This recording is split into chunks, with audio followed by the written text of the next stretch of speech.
Hi everybody, Chuck and Glenn from the Lighting Lab. Our special guest, Vince Noleti from PageWire. Vince, what's your position at Page? I'm the Executive Vice President at Page Electric, and I run the irrigation and the lighting business. I'm also the chairman of the board of the company. Wow, I didn't know that part. To give somebody an idea of the size of PageWire, like what would you say the annual revenue is? Hundreds of millions. Is that right? Yes. And this guy, when we have questions, this is the man we call, because he's a brilliant man. Absolutely. Thank you. Thank you. We're very lucky. Vince is going to talk about one of my favorite products for landscape lighting, especially in Florida. We don't know why more guys don't use this and put it in every lighting system. Take it away, Vince. Okay, so Florida is the highest lightning area in the United States. I think it's called the lightning capital of the world. Not the world, No? but the United States. Most of the lightning takes place on the equator. Lightning is a function of temperature, so the higher the temperature is, the more lightning you get. So Florida is, if you look at the map, we're very south in the United States, the closest point to the equator of the United States. So Florida gets about 109 lightning days a year. Not 109 storms, 109 days a year you get lightning storms. And most of it happens in the south central part of Florida. So with the advent of, especially with the advent of the LED lighting, customers are telling us that they're experiencing failures that are caused by either power surges or lightning storms. So we've invented this very simple solution to the problem, a little low-cost lightning arrestor. And what you have to do with this lightning arrestor is you have to install it along the two-wire path, and you want to make sure that every light fixture is within 50 feet of this device. Elaborate on that a little bit, because when I first heard this, I thought immediately, oh, so okay, every 50 feet I got to put one. Not quite that Not simple. quite. So if you have a 100-foot run, you put one of these in the middle so that everything is within 50 feet. You got 50 feet on that side, 50 feet on that side. Regardless of how many lights. That's correct. Wow, that's amazing. So it's not like some of the manufacturers you're required to put one of these at every light fixture, and not so with this. So if you put it within, if you have a 150-foot run, you will put two of them.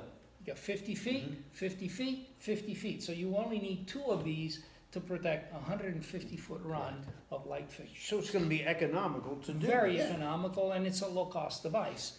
And if you're using a hub system, then you would only put one of these at the hub, and you protect whatever 4, 5, 6 light fixtures with one lightning arrestor. Now, do you hook this main and common, or do you interrupt? No, main and common. Main and common. Just like you do So it the light fixture. You put one wire on one side, one wire on the other of the two-wire path. Okay. One is the hot, one is the common. Okay. Good. That's It's as simple as that. Yeah, that is simple. Yeah. And tell me, is it once you get a lightning strike, is this thing then? Is that it? You got to cut it out? Well, I'm sorry. Going back to how you wire it in, most of the fixtures that we sell are not polarized. So the guys, a lot of them won't even keep track coming out of the transformer because they don't have to at the fixture. Do they have to with this? no, there's no polarity. Okay. What's inside here is something that looks like an air gap. So lightning arcs across, right? And if you take two wires like this and you put them 1 inch apart, and then you crank, let's say we hook up a power supply here, and you start cranking the voltage, it's going to arc across. And if these wires are 1 inch apart, it takes 25,000 volts to arc across. So what we do inside here is we have a little device where, you know, they're like that close, and they're inside actually a special gas, argon, which reduces the voltage that it takes to arc across so that it becomes practical to use. So what happens is when this thing sees more than 75 volts across here, it becomes a short circuit. Oh, wow. And then it opens up again and it's ready to fire again.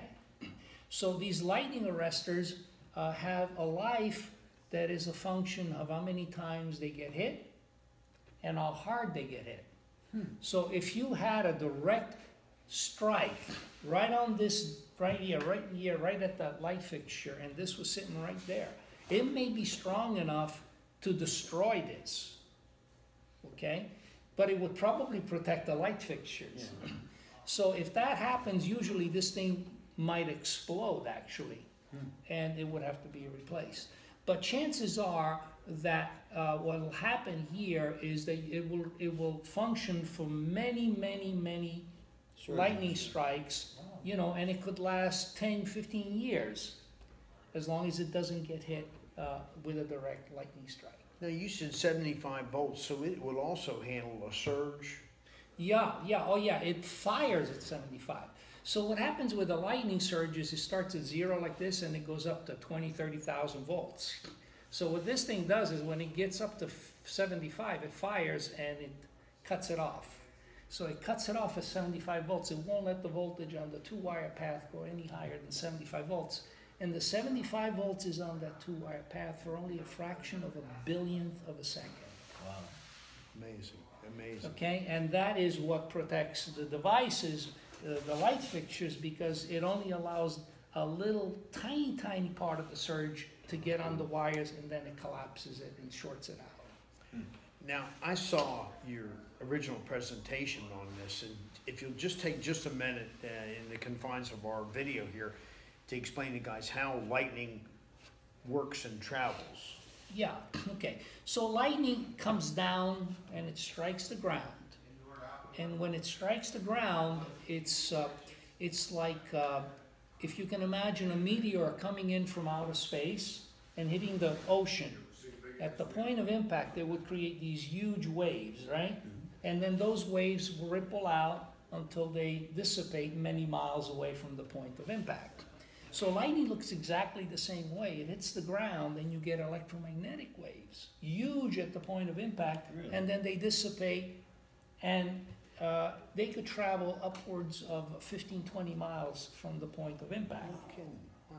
So a lot of people say direct hit, but generally speaking, most of the damage happens very far away from the point of I impact. didn't know that. It could be 5, 10 miles away, and you could have damage from that lightning bolt. I always thought, and hopefully I'm not dumb, but I mean, I always thought that it had to strike the wires for the house or the house of some sort to travel through the wires to fry the lights or the lamps or. Yeah, that's the part that everybody understands, and it's obvious. Yeah.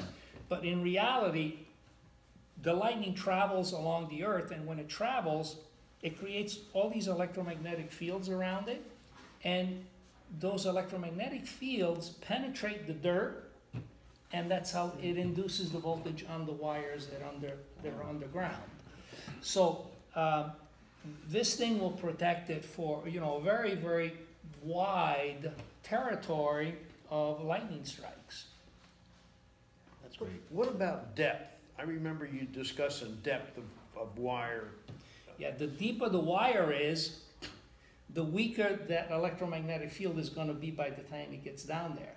So when you put the wire on top of the ground, it's going to be stronger than if you bury it. And if you're familiar with power lines, the deeper you put the power lines, the less likely it is to get a lightning-induced surge on the power lines, or the weaker it'll be as When it gets the to it. wires are deeper. Well, realistically, on landscape lighting, the code is 6 inches. Right. Is there a difference between laying it under the mulch and 6 inches deep? Very little. Very little. Very little. Very little. When you talk about, you know, the first couple of feet, it's pretty strong. Yeah, okay. It's pretty strong. All right, well, because Vince is here and he's offered us a little bit of a special on these things, and we're excited to have you guys have this product available to you to use this, particularly you guys that are doing installs here in Florida. We're gonna run a little special on them. And normal price is 13 and change. We're bringing that down to $9.95. $9.99, sure, yeah. $9.95 for the special, and we'll do that for A 10-pack. a 10-pack, yep. So it takes about a 10-pack that'll give you enough to do a couple jobs, and Yeah. you won't be out in the field saying, geez, I need one more. Yeah, what is for the next How long? A month. A month? There you the go. whole month of February. There you go. This is great. When you coming back? All right, guys, listen, give us a call today, ask about the lightning arrestor, let's call it that, a lightning arrestor, Yep. the Page lightning arrestor. Thanks again to Vince, and we'll look forward to hearing from you. Thank you. Thank you.